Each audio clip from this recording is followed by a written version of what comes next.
This is Dr. Elaine Phillips in her Old Testament History, Literature, and Theology class, lecture number 12. Well, good morning. The peace of Christ be with you. I'm going to spare us the agony of singing. After all, it's Monday morning. Isn't that disappointing? At any rate, we're going to start with a psalm, but we're not going to sing it this morning. This is a psalm that has everything to do with justice, and we're discussing social Torah today and issues of justice. So if you'd like to turn to the psalm that I've noted up there, the passage, Psalm 89. And I know I'm lifting this out of a much larger and wonderful context, but let me read for you verses 14 and 15. Righteousness and justice are the foundation of your throne. Let me just do that again. Righteousness and justice are the foundation of your throne. Love and faithfulness, that's chesed and emunah, two important terms that you've probably run into both in terms of our lecture and also in terms of reading Dr. Wilson. Love and faithfulness go before you. And then verse 15, blessed are those who have learned to acclaim you, who walk in the light of your presence, O Lord. Let's take some time to pray together as we start. Gracious God, our Heavenly Father, we do pray as we begin this week together that you would help us indeed to walk in the light of your presence, to worship you as creator of the universe, to be humble as we recognize how absolutely marvelous our salvation is through Christ and how undeserving we are. Father, help us with joy to study, not just this hour, but the things that you've enabled us to learn. Father, we do pray for those who haven't been well, that you would restore their health. We pray for those who wrestle with deep issues, challenges, fears, and frustrations, that by your Spirit you would empower them and draw them really close to you. We pray for our families, and we ask for your care and protection. We pray for the leaders at every level of government in our country. Give them your wisdom, O Lord. There are many challenging issues with which to deal, and they certainly do need your wisdom. And we ask for troubled spots around the world, that in your mercy and your grace, you would quell the forces of hostility. Lord, we know this is a huge order, but you know that you are omniscient and perfect and magnificent God, and so we do, as Master of the universe, ask these things, and we ask them in Christ's name with thanksgiving. Amen. Well, we're moving on today to social civil Torah, and you'll notice, of course, there's that clever little subtle balance in the background. And I want you just to see that. That's befitting for our discussion of Torah that have to do with social justice kinds of issues. It is there. It's a little bit vague, but it is there. Got a question to start with. Review question. This is multiple choice. It could even be the kind of thing that you might see on a forthcoming exam. You never know. So, purposes of civil social Torah. Again, remembering that we have our three categories of Torah because it helps us think about this stuff. Not that they've got inflexible boundaries. All right, so here we are, review. Is it social civil Torah designed to set up moral guidelines to curb the excesses of the individual's will? Is it to structure societal conduct? Well, yeah, societal conduct and provide for the proper administration of justice. Is it designed to indicate that all of life is lived in the presence of God? Or is it to create an environment for our approach to a holy God? Which one is it? Anybody remember? Who's going with the first one? Second one? It's getting some votes. Third one? A few votes there. Fourth one? Okay, it's going to be primarily between 2 and 3, isn't it? Here it is. This is our exact phrase from last time.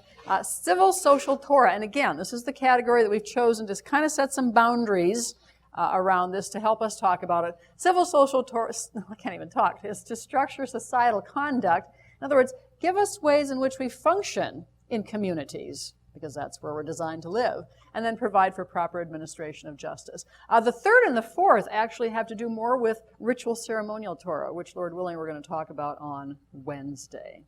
All right, so here we go. One of the things that I'll say right from the get-go today is this. Well, how many of you have had a course in American government? Somewhere. 9th grade civics class or something of that sort. Right, all right. So, or maybe even here. What I'd like to do today is think in contrasts, at least initially, between what you know about our government system and what you've read, as you've read particularly those chapters in Exodus and Deuteronomy, the assigned chapters there.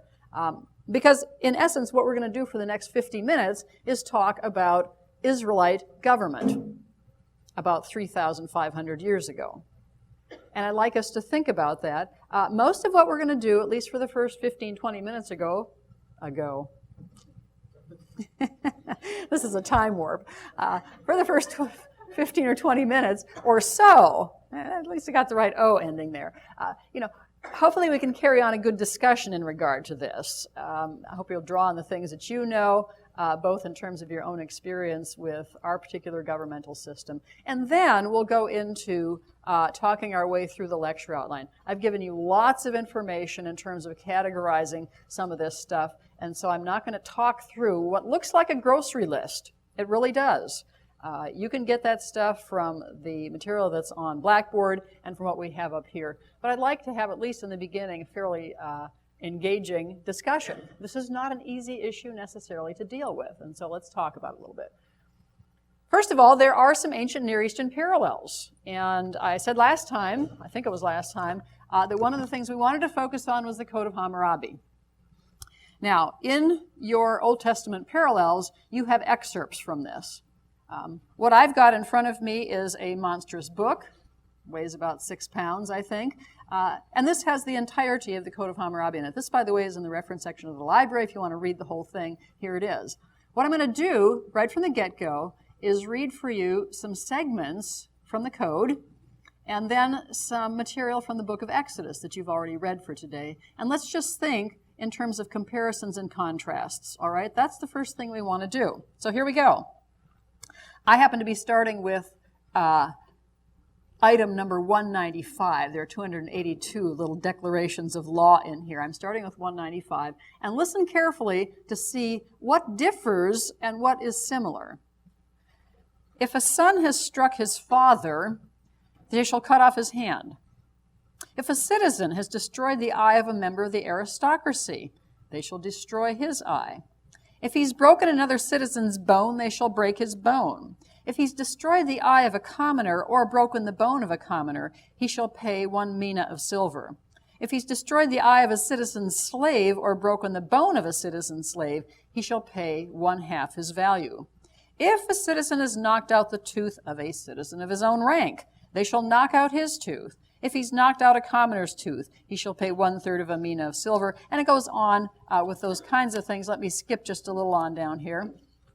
If a citizen struck another citizen's daughter and caused her to have a miscarriage, he shall pay 10 shekels of silver for the fetus. If that woman has died, they shall put the citizen's daughter to death. If by a blow he's caused a commoner's daughter to have a miscarriage, he shall pay 5 shekels of silver. If that woman has died, he shall pay 1/2 a mina of silver. And it goes on and talks about what happens in the case of a female slave as well. And I think, well, one more thing we'll read here. If a builder constructed a house for a citizen but did not make his work strong, with the result that the house he built collapsed, and so caused the death of the owner of the house, the builder shall be put to death. If it has caused the death of the son of the owner of the house, they shall put the son of that builder to death. If it's caused the death of a slave, he shall give slave for slave to the owner of the house. If it has destroyed goods, he shall make good whatever it destroyed. Also, because he did not make the house strong which he built, and it collapsed, he shall reconstruct the house which collapsed at his own expense. Well, that's about 10 examples from Code of Hammurabi. I hope you're getting some things that are making your intellectual antennas wave a little bit. Let me read just some excerpts now from the book of Exodus. Chapter 21. Starting with verse 12. Anyone who strikes a man and kills him shall surely be put to death. If he didn't do it intentionally, but God lets it happen, he's to flee to a place I shall designate. But if a man schemes and kills another person deliberately, Take him away from my altar and put him to death. Anyone who strikes his father or his mother must be put to death. Anyone who kidnaps another and either sells him or still has him when he's caught must be put to death. Anyone who curses his father or mother must be put to death. If men quarrel and one hits another with a stone or his fist, does not die but is confined to bed, the one who struck the blow will not be held responsible if the other one gets up and walks around outside with his staff. However, he must pay the injured man for the loss of his time. I'm going to skip down to verse 22. No, I'll read 20.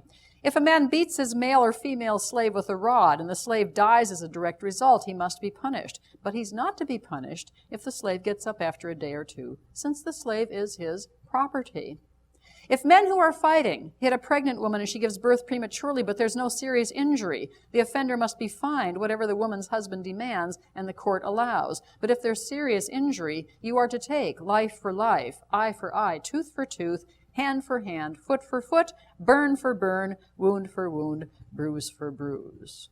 And it goes on, as you know. Okay, let's see if we can get at least a couple things that'll help us think conceptually about some of the differences in that cultural context. Because let me just remind you, the Code of Hammurabi is coming from the 17th, 18th century BC. His lifespan spanned those 2 centuries, 18th, 17th century, I should say. And the Mosaic legislation, if we're going to go with the date of Moses, long about the 15th century, the 1400s. We've got some differences there. But what did you hear? Let's talk similarities first. Did you hear some themes that are the same? Mary.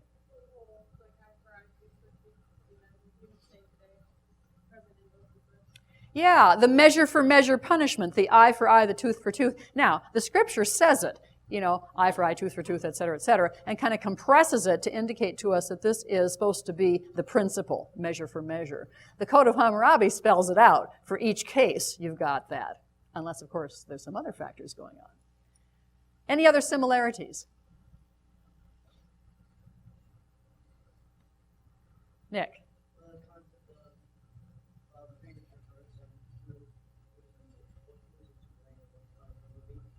Yeah, there's a lot of similarity, isn't there, in terms of this striking a woman who's pregnant and there's some kind of premature birth. And with regard to damage, and actually Hammurabi spells it out, the fetus is supposed to be paid for. And then there are some life-for-life issues taking place as well. But did you notice a difference in that context, too, in terms of the punishment?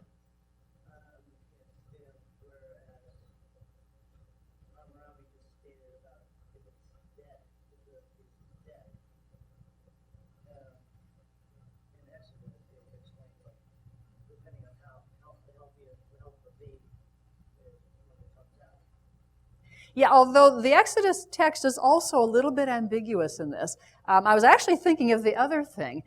Did you notice what happens in the Hammurabi text if the woman dies? Whose life is taken? Yeah, the daughter of the offender, which is kind of an unusual balance there. It isn't really life for life. It's woman's life for woman's life, which changes the equation just a little bit, doesn't it? Yeah. Anything else in terms of similarities? Becca.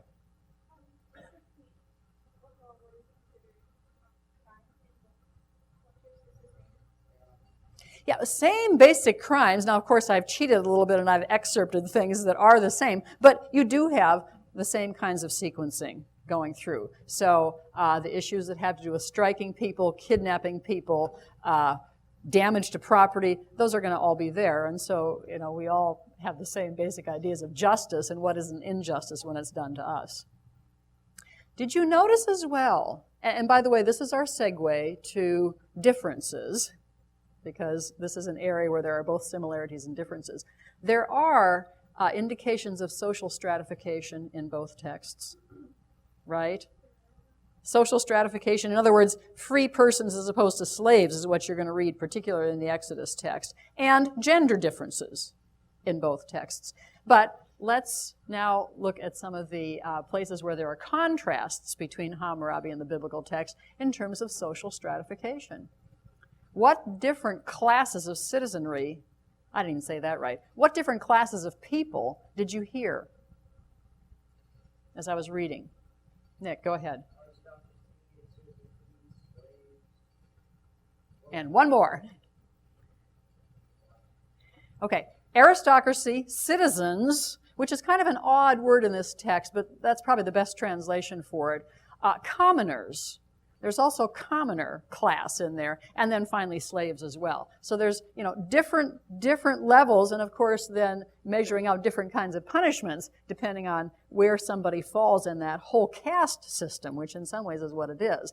Now, I didn't read you a section that actually pushes it further than that. There are ranks within some of these classes as well, and some of the particular legal stipulations indicate those. Any other differences that you heard?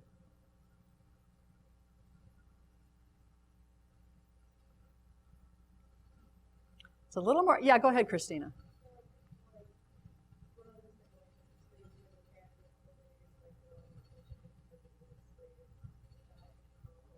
Okay, so the biblical text does say no punishment if the slave gets up and able to work again because he's property. Now, I'm going to address that a little bit later on in terms of the implications of that, or at least I'll try to address it. It's one of those things that's a little bit challenging. Did you notice that Hammurabi spells out payments as well? Go ahead, Ginger. Yeah. Stealing people, kidnapping, death penalty. And it kind of right on down the line, striking your parents. And notice in Exodus it included both striking your father and striking your mother. The mother is included right up there as, if you strike her, you're culpable in that context. But you're right, this is one of the places where we find infractions of the Ten Commandments do merit death penalty. And it lists them right on in there. Good. Good. Yeah, Kaylin.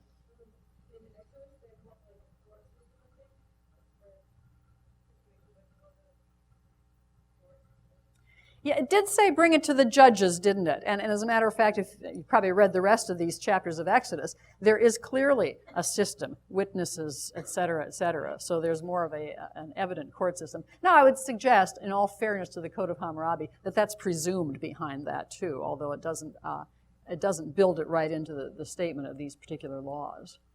Well, let's keep going a little bit, see what else we can do with this. Should have brought my... Yeah, distinction between Torah and... Okay, that we've done that. Let's go on a little further. We've done sort of a horizontal... Yeah, Katie. No, go ahead. How come in the Old Testament they say the eye for eye, tooth for tooth, but in the New Testament Jesus says that we should forgive one another? It's a good question, and I'll answer it now because I'll probably forget to answer it later, although we're going to come back to that measure for measure punishment thing in a moment. What this is designed to do, at least as I understand it and other people that are writing on this, this is a court system. Okay? God is setting up for his people how things are to operate in order to deal with problems in the community. And so the court system is there. And basically, this is to indicate that the punishment is to be of the same measure as the crime. Because what's our tendency otherwise? You hit me, I chop your head off. I mean, just look at interactions. If there's something that goes wrong, there's usually a reaction that's an overreaction. And then there's another reaction that's an overreaction, and you have this ongoing building feud that's a real ugly business. What's going on, both in the Code of Hammurabi, right, and also in the biblical text is, no, we're going to have balanced justice. The nature of the crime has got to be balanced. It's not overdone in the punishment. What Jesus is doing when you start reading Matthew chapter 7 is saying, in personal interactions, okay, so there's a difference there. In your personal interactions, you don't react like that. Instead, you reverse things incredibly. You do what is totally contrary to human nature, and that is you forgive, you turn the other cheek, etc., etc. So he's not controverting in any way the judicial principle. At least that's the way I kind of understand that. And again, it's part of the Sermon on the Mount, which if you read the Sermon on the Mount, and of course you've all read it because you've been in New Testament with Dr. Green, the Sermon on the Mount is one reversal after another. It's telling us, you've got to live life entirely differently from what your natural inclinations are. Trevor? For a text that is so universal, why do you think a lot of the Old Testament is so culturally specific? Great question. I'm going to get to that in a moment. It's a great question. If I don't deal with it satisfactorily in about 5 or 10 minutes, bring it back up again. Okay, it's a good question. Let's, because, you talk about culturally bound, let's look at this particular question as well. Here we are talking, as I said, about a discussion of Israelite social justice, and we're in the 21st century, right? There are some differences. Let's see if we can map out 4 or 5 things that are distinctly different between what you learned in your 9th grade civics class and what you're getting out of reading Exodus/Deuteronomy. What are some of the differences? Don't think specifics now, think sort of generally. Chelsea.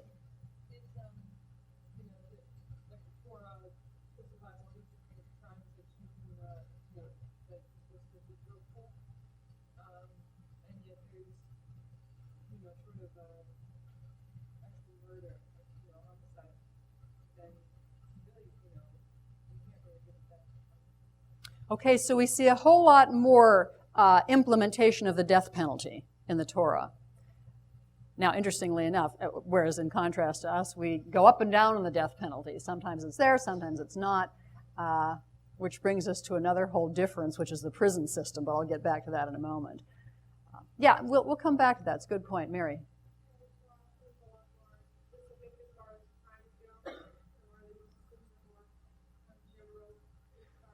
Of course, I suspect if you sat down and read things that lawyers have to read, we'd see a distressing amount of specificity, hundreds and hundreds and hundreds of pages. But yeah, there's some specifics here. That's quite true. It's quite true. Sarah?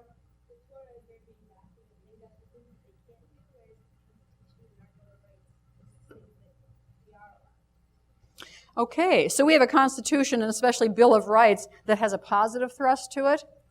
I would say, by the way, that there's a fair amount of Torah that has a positive thrust to it, too.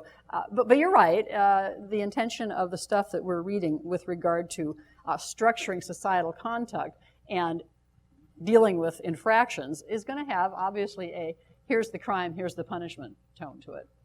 Anything else? Well, let me ask it this way. As you read, particularly the second half of Exodus 21, about oxen and property, what kind of society is that describing? It's certainly not urban industrialized, is it? Okay, so we're talking about 2 different kinds of social structures. That is an agrarian society, and a lot of things that are presented in terms of the issues that unfold with regard to damages and property and infractions within the context of something that's rural. We'd call it rural. Whereas most of our population lives in cities, they're urban, and we have industrialized economy base. Anything else? Who's the authority in that social structure? You've read a chapter in Youngblood on it. Kate. It's God. Yeah, it's a theocracy, isn't it? It's a theocracy, which means that God is the ultimate ruler. Yes, under the rulership of God, we have the king, the prophet, the priest, and those offices. But God is our ruler. What's ours? Yeah, presumably it's a democracy, which, by the way, if you want a definition of democracy, it means ruled by the mob. It's ruled by the people. I'm taking that straight. That's not my own. That's a woman who's written a very interesting book called Epic of Eden, and she's talking about the distinctions between democracy and theocracy. And she says, when you talk about democracy, it is rule of the mob. So you can take or leave that. Anything else that's different? Sarah?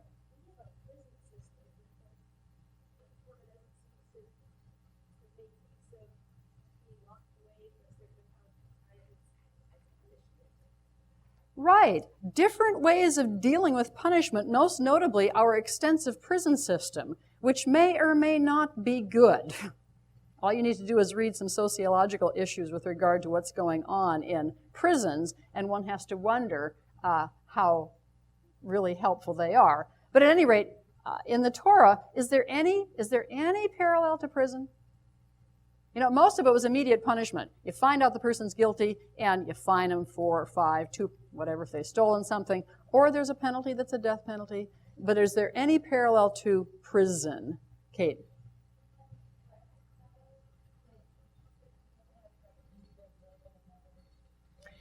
Yeah, it's the city of refuge, right? City of refuge, which is for what?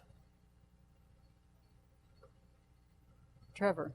Someone like accidentally kills another person. Yeah, an unpremeditated killing, which, basically the city of refuge is exactly that. It's designed to protect that person, because otherwise who's going to come along? The avenger of blood. And again, we're going to have the escalation that I talked about earlier in terms of taking blood vengeance for some person's death.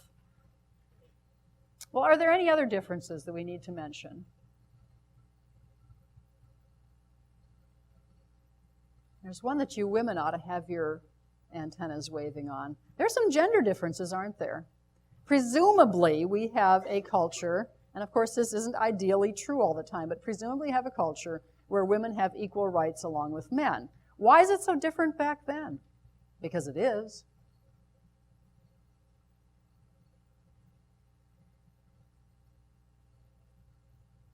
Anybody want to venture into this tiny little minefield? Here's the thing.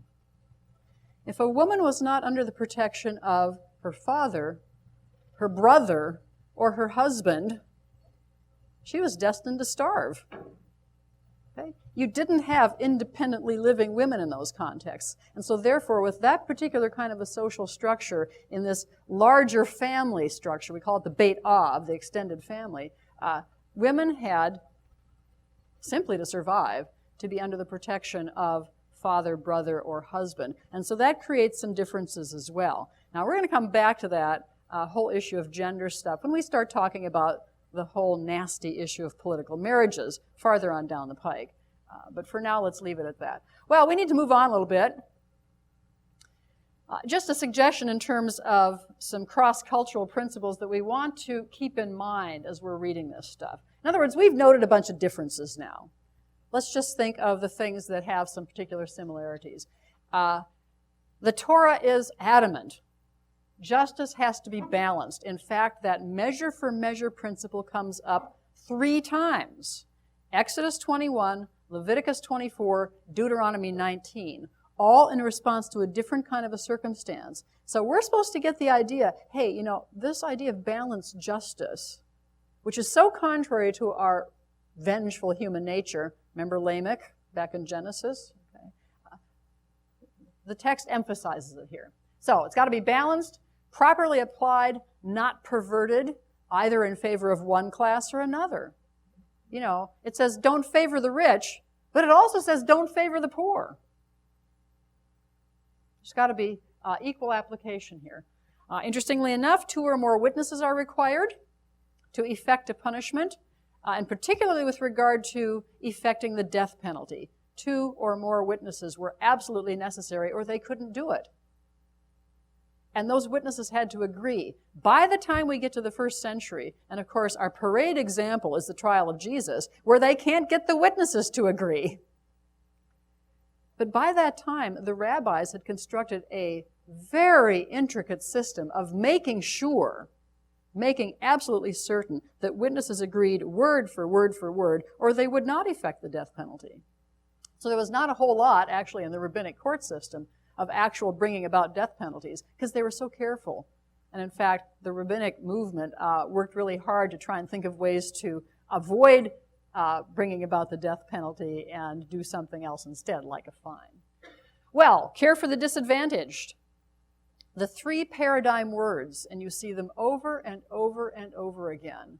Widows, aliens, orphans, those who are destitute, vulnerable, and have no means of support for themselves. Again, it's that social structure. Someone who is a widow, no means of support.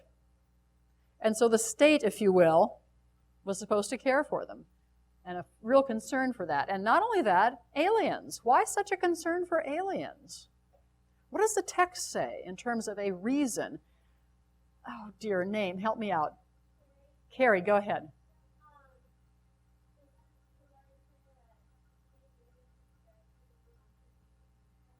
Yeah, that's exactly it. The principle is You all were aliens in Egypt. You know what it's like. You need to treat people who are aliens in your midst in a way that is gracious to them and supporting of them, not enslave them. Great. And then finally, a concern for human dignity. For example, if they were punishing somebody, not punishing them to the point where they became subhuman. And so there are strictures on that. Not more than 40 lashes and things like this, so that human dignity is maintained. Okay, are we ready to go on? I think there's a question here. Yes, what are some of the challenging issues? Well, we've mentioned a few of them. Any others you can think of? As you read this, what makes you say, oh man, I don't think I really like this? Now, Trevor, we're going to get back to your question in a minute. Chelsea.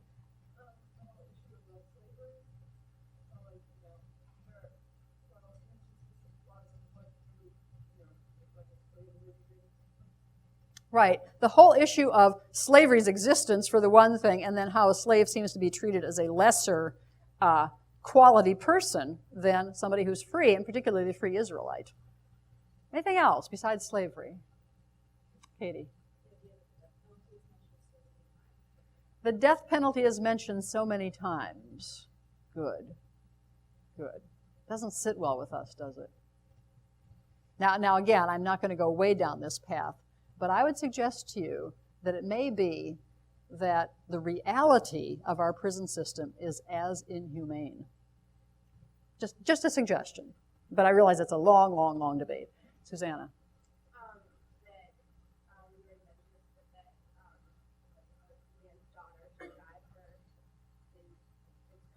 Yeah, now that is the Code of Hammurabi, so we don't have to worry quite so much about that one. When she said a man's daughter dies for his infraction, that's not the Torah.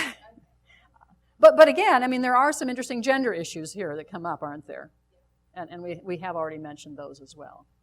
Well, let's carry on and see what we can do with some of these things. This is a chart that I want to take a moment to explain, which kind of responds, Trevor, to the kind of thing you're saying. A guy named William Webb, I've given you the date here. I think it's called, can't remember the title of the book, but you can look him up. We've got it in the library, I know that. I think it's Slaves, Women, and Homosexuality. I'm sure that's the three elements of the title, but how they all work, I'm not entirely sure. But at any rate, here you go. He's proposing what he calls a redemptive movement hermeneutic. Okay, let's get the idea. Redemptive movement hermeneutic. In other words, the things that we read in the Torah are not static reflections of an all-time principle. Let's see how this works. Over here, original culture. In other words, I've read you Hammurabi's stuff, which is reflective of the wider ancient Near Eastern culture in the second millennium. Now, I know broadly speaking, because we've got 400 years difference, but our original culture has certain things that we pointed out, certain things that made us a little uneasy. Into that culture, farther along towards the ideal out here, all right, because we're going to see our arrow going from X all the way to Z, and Z is the ultimate ethic, the ideal, the way things should be, the thing toward which the spirit of the law is pointing, okay? Somewhere along that continuum, we have Y. And these are the words as they're articulated in the particular culture of the Israelites. And if we're going to take the Mosaic Law, the stuff in Torah, the stuff said at Sinai, that is then going to be dated at that particular time. So, frozen in time. They're frozen in time because that's when the words were said, and they're reflecting something of the bigger cultural picture. Am I making sense with that? This, by the way, makes a splendid essay question. So if you don't understand it, ask me to come back and reiterate what I'm talking about. This is farther along from the bigger cultural picture. Let's take the idea of slavery. Interestingly enough, it's only in the biblical text. Yes, slavery still exists. It's part of the whole cultural picture. It's part of the economic system. But it's only in the text of Torah, interestingly, where masters need to be concerned. They are obligated to be concerned with their slaves' welfare. Yes, they're still called property. We're not out here yet. But the master needs to be concerned for that slave's welfare. And there's a system for letting them go free. And when they go free, how do they go free? they go free with possessions. They go free provisioned, if you will. All right? So it's a little farther along the way. Now, Webb suggests that we get, right about here, and somewhere in here, by the way, depending on whether we're Old Testament or New Testament, the New Testament's going to move the slavery issue along a little bit. You've got Paul, who doesn't say, with regard to Philemon, release him, but he certainly suggests it, doesn't he? And the things he says to Onesimus are kind of strong in that direction, right? We get to this point where he suggests that by and large, we are a little closer to the ideal because we've had time to practice some of these things. Now, the reason he says by and large is this. There's some cases where our particular social structures and our government and et cetera are not necessarily reflecting a better ethic in our laws and the things that are part of our legal system than the biblical text. Classic example might be the whole issue of abortion. There's not much of a concern for life in that. That would be a retroversion somewhere back over in here, probably. And you can think of other issues as well, where you might say, well, where we are right now isn't necessarily here between Y and Z. It might be somewhere back there. So this is an important caveat, if it reflects a better ethic than Y. The point is that all of this is aiming towards that ideal. Do you remember what I read to you last time? In one of the purposes of the Torah, it's to point to the better things to come. Hebrews chapter 10, verse 1, the law is a shadow of the better things that are coming. And that's exactly what this redemptive hermeneutic is pointing out. It directs us to think of what that ideal, perfect set of circumstances is going to be when everything is restored the way it's supposed to be restored. Now, does that make sense? Mary, question? Yeah, sure. Hebrews, by the way, the book of Hebrews, as you know from your study of it, is a fascinating book with lots of interesting things built into it from its own wider culture. But it uses the term shadow. The law is a shadow. The Torah is a shadow of the law is a shadow of the good things to come, indicating that what we have in Torah is giving us the basic blueprint. Right? Here's how things ought to be. But it's the ought to be in our own circumstances, our own fallen living in a fallen world, but it is pointing ahead to what the ideal is going to be. And therefore, there's a time when everything's going to be set right. The whole idea of shalom, which I'll say a little bit more about in a moment, means much more than peace. We translate it peace. It's nice, but that's not the best word in the world. It means everything is set right. And it comes from a word which means to pay and to make sure that all the payment has been made fully. So all sorts of interesting things there, Trevor. So how can you differentiate between what's culturally relevant and what's universally relevant? How can you differentiate between what's culturally relevant and what's universally applicable? I'm going to say a kind of a flippant answer to start with, and then we'll discuss it for a couple minutes. There's a book that I use in my Introduction to Biblical Studies class, How to Read the Bible for All It's Worth. And it gives some interesting principles because he has a whole chapter devoted to Torah. Right? The best way to think about this, I think, is to say, in all of this material, we have principles.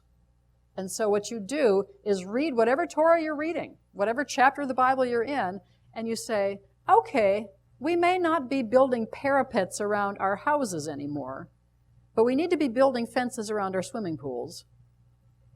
And it's the same principle, the preservation of life. So you look at it all very carefully and say, is this something that's applicable? If it is, great.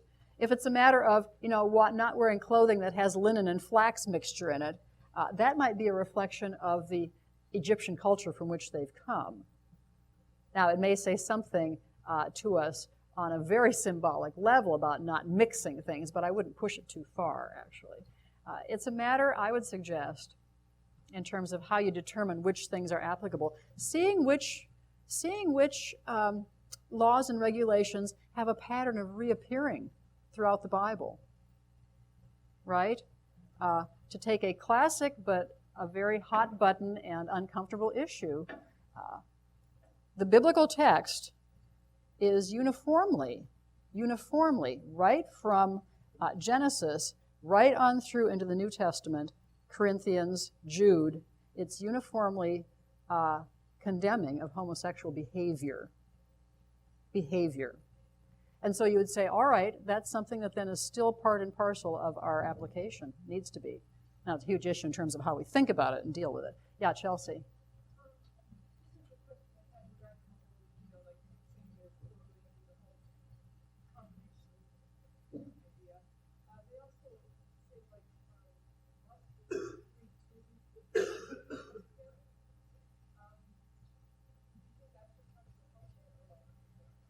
Yeah, a lot of stuff there in terms of how in that culture the mixing works and what the mixing implies. All I'm going to say with regard to that, because I don't know that much about it, to be honest with you, in terms of the biology of some of this stuff.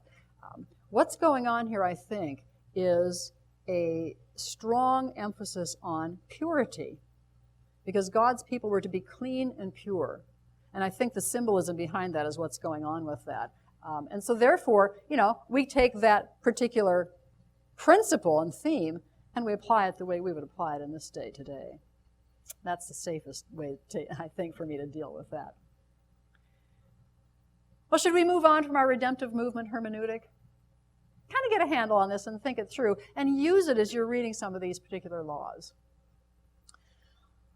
As I said, we can do this pretty quickly. I'll land on some things with a little more force, but by and large, we'll work through it pretty quickly.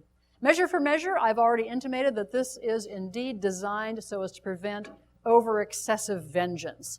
And as I said earlier, these three passages, all dealing with different original situations, but each one coming to the conclusion that there is no place for excessive vengeance. Always punishment has to be balanced, okay? Justice balanced. Then we also have, in the text, a very clear setup of system. Deuteronomy 16, as I note for you here, you can read it on your own, establishes judges in every town. And that makes sense, right? And so it's a very practical thing. You have judges established in every town. However, if, as Deuteronomy 17 goes on to point out for us, if you have a case that's a little bit too difficult, you take it to the judges, and they've only had their JD for about 2 years, and they're not really sure about how the intricacies of this case work out, there was the equivalent of a Supreme Court. Now, how did that work? They took it to the place where the priests were. The priests were in the presence of the Ark of the Covenant, the tabernacle, and later the temple. Why is it that the priests had a special ability to answer these questions? Think back. Think ahead. Think ahead. We don't know this yet. Sorry. Does anybody know the answer to this one? Yeah, my apologies. Actually, we're getting to it later this week. But the high priest wore in his garment, a special garment that he wore when he was ministering before the Lord, in the breastpiece that was on the ephod, which he put over the robe, in the breastpiece were two things called the Urim and the Thummim, lights and perfections. Don't really know how they worked, but Exodus 28 tells us that they were used for making decisions before the Lord. Okay? And so, this is a theocracy, remember? And if we're going to take seriously what's involved in the theocracy, then the priest, who's the mediator between humans and God, could bring these difficult cases into God's presence, and in some way that we don't understand, would get an answer. Now, hang on to that, because we'll come back and do Urim and Thummim. I believe it's Friday of this week. Factors affecting the administration of justice. If I can do this fast, because I think I've done all of them already. A little more fleshed out stuff here. Intentional versus unintentional, particularly with regard to killing somebody. If you planned to do it, then it's murder, and the death penalty is in effect. If it's accidental, you hit the person too hard, and goodness gracious, they collapse. Then there was the city of refuge. Gender. I've said some of this already, but just to flesh it out a little bit more, There's a whole difference, as you read Exodus 21, between freeing female slaves and freeing male slaves. Male slaves went free. Females not so easily. Why not? Although Deuteronomy does have a provision for that. But why not? Because if they didn't have the protection of the household, that put them in a vulnerable position. And that's important to keep in mind. Now, also, reading that text in Exodus 21 fairly carefully, you see that oftentimes this young woman who was sold into slavery, and usually it's because the economic circumstances of her father's family were really precarious. And so she's being sold into slavery not as a nasty thing, but actually oftentimes to enter into marriage with the receiving household. So in some ways it's a move up for her. And that might also affect this difference in terms of whether or not she goes free. If she's married to the son of the owner, that gets to be a little bit of a problem in automatically freeing a slave. That brings us to slaves. And again, something that we don't like to see, and it is difficult, but remember our redemptive hermeneutic model here. Slaves were paid for. It's almost like making a contract with a worker. You make a contract for a year. I've signed a contract with Gordon College. I need to work for Gordon College at least until next August, unless, of course, there's extenuating circumstances. All right? And so slaves were those people under contract, if you want to think of it that way. Now, of course, it's not quite so benign as that. There are other issues as well. But the second point is one I want to make, too, and that is something I've mentioned already. There's no other ancient Near Eastern code, that's what ANE stands for. There's no other ancient Near Eastern code that is very, very concerned to protect slaves against what owners might do to them. Concerned for the slave's well-being and for the master's obligation also to be concerned for the well-being of the slave. So it is a move forward on our move towards the ideal. And then you may have noticed as well, I haven't mentioned this yet, but there are some differences between Israelites and foreigners, and they show up, among other things, in the whole area of debts. Can you charge interest on debts? And they were not allowed to charge Israelites interest. Because, of course, as interest accrues, why were people enslaved anyway? And why were they in debt? Because they didn't have money. If interest continues to accrue, what happens? You just get deeper and deeper and deeper in debt. And so, therefore, it was inadmissible to charge interest to fellow Israelites in that kind of a context. Well, then why can you charge interest to foreigners? The suggestion is a socioeconomic one. The foreigners are the ones who are the merchant class. They're on the move. They're traveling through Israel. Do you remember where Israel is? It's the land between. You've got major international commercial routes going through there and foreigners going through all the time. You loan a foreigner some money, you may never see him again if they're traveling way off up to Mesopotamia and way on down to Egypt. So the interest is allowed in those circumstances. First of all, if it's a merchant class, he's probably making lots of money anyway. But secondly, it's kind of an insurance policy. It's kind of an insurance policy. So it's not just, you can't charge foreigners because they're foreigners. It probably has, at least to a degree, something to do with this whole business of the kinds of foreigners that would be indeed borrowing money. Now, that doesn't solve all the problems, but at least gives us maybe a little bit more of a perspective on some of these issues that do indeed affect the administration of justice. So far, so good? All right. Here's another one. Kind of difficult to think about.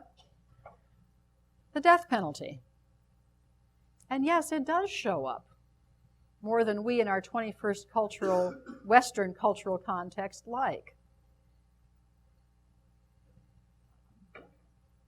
But one of the things is I think we need to notice is that perhaps, and I say this very carefully, and again, it merits much more discussion, but in some ways the death penalty may be more merciful than some of the things that we have devised as punishment.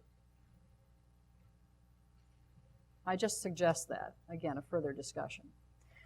One of the things they were very careful to do was to effect the death penalty as quickly as possible. Stoning was a fast way of doing it. That doesn't mean throwing little stones at people. It means great big rocks, and it's over and done with. Right? The body was hung on a tree. This has a very interesting theological implication. Deuteronomy chapter 21, verse 23 says that someone whose body has been hung on a tree is under God's curse. I think I alluded to that when we talked about Genesis 22 and the adumbration that we see with that ram caught in a thicket. Well, you're going to see that all the way through. It's a kind of little thread that works through our historical text in the Old Testament. You're going to see it all the way through to what Paul says in Galatians 3:13.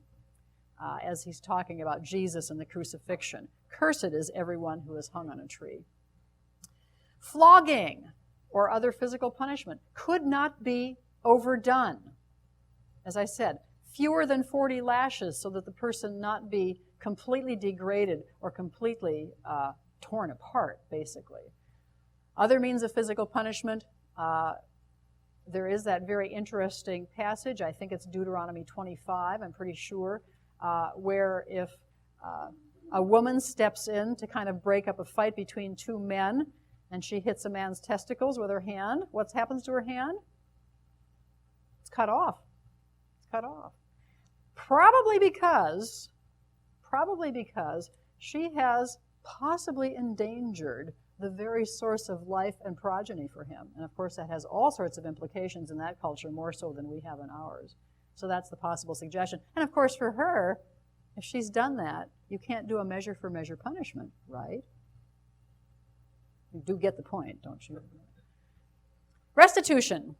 If you steal something, the term that shows up over and over and over again, it's a Hebrew pair of words, verbs. Shalem yeshalem. He will surely pay. The person who's guilty, he will surely pay. And again, built into that is setting things right, i.e. achieving a state of shalom by making this payment, this absolutely necessary imperative payment. And depending on what's been stolen, they set right by means of a double, or perhaps 4 or 5 times. The bigger the number, obviously those are for, especially the 5 times, is for beasts of burden. You know, animals that were doing major work. They were economic investments. That gets stolen. You've really lost big time there. If you've lost a cow or an ox or something of that sort. That's why the payback is so big once the thing is restored. All right. And we've already mentioned the cities of refuge, which we'll talk more about when we talk about the tribal inheritances and where these cities get placed and why. Kind of interesting geographical issues there. Okay, let's carry on. I'm going to run through this really fast, right? This types of cases. It basically summarizes the stuff that you've read in these chapters that you've read for today. So, there's a category on interpersonal injuries.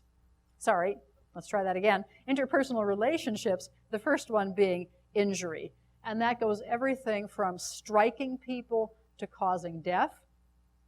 Also in this category are all the issues with marriage, divorce.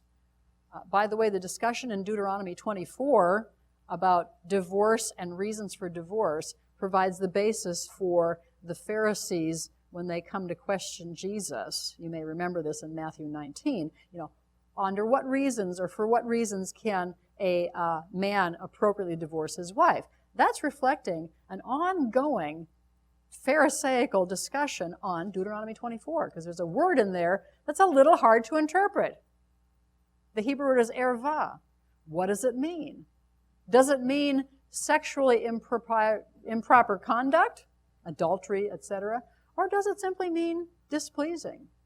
That's the whole issue that's being discussed when those folks come to Jesus and ask that question. He comes down on the side of adultery, sexual misbehavior. At any rate, rape, family abuse, property damage, loss, and all those kinds of things that are part and parcel of a culture that is based on rural agrarian concerns. Theft we've mentioned already in terms of the payment or repayment. The distinction being, of course, between thieving, stealing persons on the one hand, kidnapping, which is punishable by death, as we've said earlier, and then simply stealing property. Notice that the text is fairly concerned for some pretty basic economic issues. Wages, they've got to be fair. They've got to be paid. Debt, slavery, lending money, all that's there. And then the inheritance rights too, where we learn, something we already know from the stories in Genesis, that the inheritance rights go to the firstborn, and you have a double portion given to that firstborn. Well, need to spend at least a couple minutes here on matters of national interest. Whoops, let's do obligations of the king first. And here I'll actually drag out the text and read it, because I want you to be thinking about this. Maybe you already have as you read it for today. In Deuteronomy chapter 17, right after the section on the quote-unquote Supreme Court, we have the following. When you enter the land the Lord your God is giving you, and you've taken possession of it, settled, and you say, let us set a king over us like all the nations round about us. Now we're going to see that happen, and of course it's not the best design, but it's what goes on. And it says, okay, appoint the king. Well and good. Verse 16, he must not acquire great numbers of horses. Verse 17, he must not take many wives. Are you thinking a minute about this? Or his heart will be led astray. He must not accumulate large amounts of silver or gold. Those must nots remind us of Solomon. And we'll talk about Solomon. You know, Solomon was indeed led astray by his wives, and he built some things to worship foreign gods in response to these wives. We'll have much more to say about that. He also amasses huge amounts of silver and gold, interestingly. Well, let's look at the positive side. He's to write for himself a scroll of the copy of this law. It's to be with him. He's to read it all the days of his life so that he may learn to revere the Lord his God and follow carefully all the words of this Torah, and not consider himself better than his brothers. Now, unfortunately, one of the things that happens as we read through the history, and we're going to be doing that shortly, is that the Torah gets lost for decades at a time. And so, of course, the king is not following this as he should have. There are also stipulations in terms of going to war that are rather interesting. Deuteronomy 20. Let me read them just a little bit. The king is not the major figure as the people go to war. Did you notice that? When you are about to go into battle, the priest shall come forward and address the army. And he shall say, hear, O Israel, you're going into battle against your enemies. Don't be faint-hearted or afraid. Don't be terrified. The Lord is the one who goes with you. But then the officers come along, and what do they say?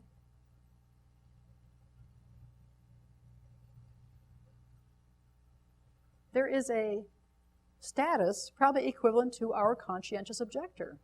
If someone has just married, if he's just bought something, he can go back home. It's not going to be drafted automatically. And even beyond that, if he's afraid. Okay? The text even provides for someone who is just plain afraid to go into battle. Turn around, go home. So these provisions for going to war have a good deal of humanitarianism built right into them. All right? When you march up to attack a city, make first an offer of peace. If they don't accept it, then you carry through with the war issues. Now, there's more to that, but in the interest of time, I'll let you read it on your own. Those are the key things I want you to notice as we start chapter 20. Again, there's more to chapter 20. This is extremely important because in this particular piece, or these pieces of social Torah, we see some things that I think are very helpful, principles perhaps that we can take from ancient Israelite society. First of all, the Israelites were always to be giving tithes, 1/10. That was part of the principle. And some of it was indeed to go to the support of the worship structure, the priests, etc. But notice this particular stipulation. At the end of every 3 years, bring the tithes of that year's produce and store it in your towns so that the Levites, the aliens, the orphans, and the widows may come and eat and be satisfied. The people who are disenfranchised were provided for, among other things, by the tithe. Okay? So there was a stash of material that, if you want to put it, the theocratic government had, and they were to dole that out to care for people who were disenfranchised. Secondly, you have gleaning. We see this, of course, coming to its example when Ruth, the narrative of Ruth, unfolds. But gleaning was an important thing too. No matter what they grew, whether it was wheat, whether it was olives, who cares, grapes, they were not to go over it a second time. Okay, you didn't pick up everything. You left what was there for people to go out and glean in the fields, glean in the grape orchard, the grape fields and the olive orchards. Basically workfare. They got their sustenance by working for it. And then, of course, very quickly, we have seventh-year procedures as well. And I'll let you look up that Deuteronomy chapter 15 material on your own. But the whole point is here that every seventh year, debts were canceled, slaves went free. And that keeps a permanent underclass from forming, which is extremely significant. Okay? Debts canceled, slaves go free. Well, one more thing, I think. Yeah, cities of refuge. Let's just look at this as well. This is where I want to draw together our thinking. Remember I said at the beginning and last time as well that three categories of Torah are not hard and fast boundaries between them. Clearly, as you've looked through what we've seen today, there is a inextricable, you can't separate it, relationship between moral Torah, issues of life, issues of well-being, all those kinds of things, relationship between that and what goes on in the civil Torah realm. We've seen it in every point we've made today. We've talked our way through this stuff. We're also going to see next time that civil Torah is related to ritual Torah. We've already seen it a little bit, the tithing. Tithing is a ritual practice, as I said, used to support the temple tabernacle. But it's also significant in terms of civil Torah. And we'll see that develop a little bit more with regard to Sabbath issues. Okay, it's time to quit. Have a good day. Good GE day.